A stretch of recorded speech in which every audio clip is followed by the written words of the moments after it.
सबसे पहले बात करेंगे रीवा में बोर में फंसे मासूम मयंक के rescue operation. Deputy CM Rajendra Shukla भी पहुंचे हुए हैं। रेस्क्यू ऑपरेशन का वो जायजा ले रहे हैं। त्योंथर के मनिका गांव में 18 घंटे से रेस्क्यू लगातार जारी है।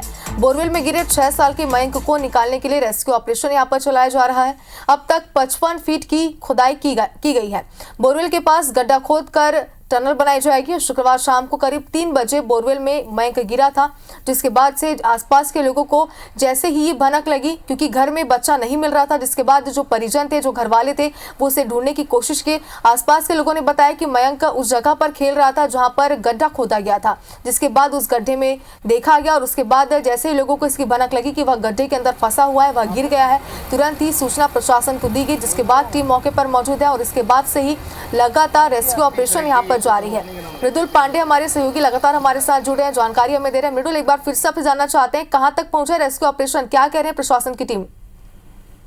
देखिए, प्रशासन के लिए भी यह रेस्क्यू काफी चुनौती भरा है और अभी 18 घंटे के बाद भी सफलता नहीं मिल पाई है। इवन ये तक प्रशासन के पास जानकारी नहीं है कि बच्चे की हालत कैसी है और उसका एग्जैक्ट पॉइंट क्या है। एक अनुमान के तहत ये रेस्क्यू चल रहा है, क्योंकि जो बताया जा रहा है कि ये बोरवेल, जो सूखा बोरवेल था, ये 60 से 70 फीट की गहराई तक था और 55 फीट की गहराई तक खोदा जा चुका है और एक पैरेलल एक और गड्ढा खोदकर एक टनल बनाकर, पाइपलाइन डालकर और टनल बनाकर उस पॉइंट तक पहुंचने का प्रयास किया जा रहा है एनडीआरएफ की टीम, जहां पे बच्चा हो सकता है।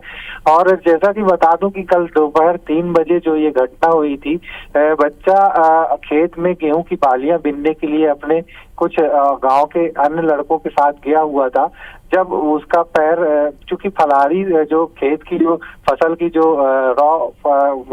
गेहूं की जो फलारी होती है, वो उससे वो गड्ढा पटा हुआ था और उस गड्ढे को वो देख नहीं पाया, उसका पैर उस पर पड़ा और वो गड्ढे में जा गिरा।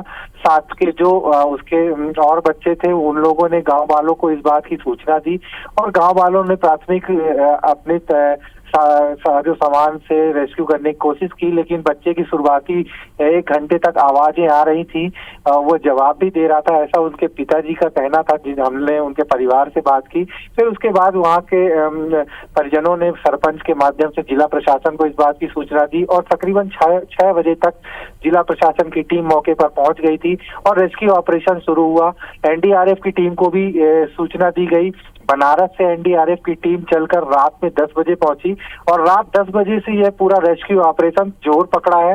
एनडीआरएफ की टीम ने जब से अपने हाथ में इसको कमांड लिया और तकरीबन 5 से 6 पोकलैंड मशीन के माध्यम से बड़ा गड्ढा खोदा गया और तकरीबन 300 फीट दूरी से स्लोप बनाकर इस पॉइंट तक आया गया। मशीनें ले जाई गई नीचे, चूंकि ये बहुत टफ था।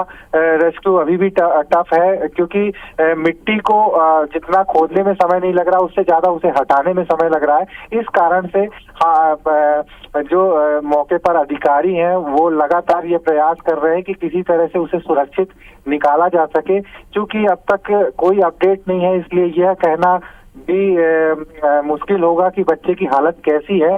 और बस एक दुआएं हैं जो सभी कर रहे हैं कि बच्चा सुरक्षित तौर पे निकल जाए। एक्सपर्टों का कहना है कि तकरीबन 6 से 7 फीट की दूरी में हम हैं और तकरीबन 1 से 1.5 घंटे में वहां तक पहुंचा जाएगा, बच्चे तक पहुंच जाएगी टीम और लगातार ऑक्सीजन की सप्लाई भी दी जा रही है कि उसे सुरक्षित निकाला जा सके। जी मृदुल, लेकिन ये भी आपसे समझना चाहते हैं कि जैसे कि आपने कहा कि चुनौतीपूर्ण है ये रेस्क्यू ऑपरेशन, क्योंकि लगातार आप मौके पर पहुंच रहे हैं, लगातार अधिकारियों से आप संपर्क भी कर रहे हैं, क्या चुनौतियां आ रही, सबसे बड़ी चुनौतियां जो आ रही वो बता सकते हैं आप?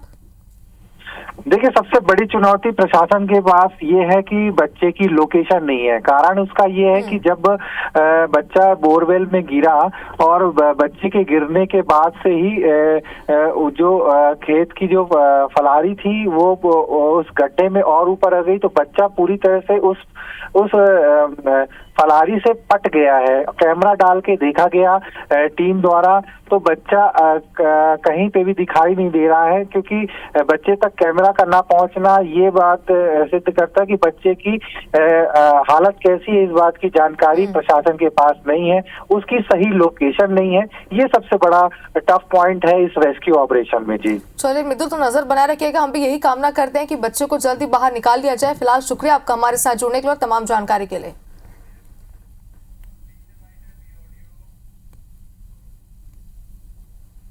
दुख की बात है, हमने रेस्क्यू करने के लिए वहाँ टीम लगाई हुई है, लेकिन बारिश और मिट्टी में धंसा होना, गीला होने के कारण से काफ़ी कठिनाई आ रही है। प्रशासन को पहले भी निर्देश दिए, दोबारा निर्देश दे रहा हूँ कि ऐसे कोई बोरवेल किसी क्षेत्र में हो, उनको वो तुरंत बंद कराए।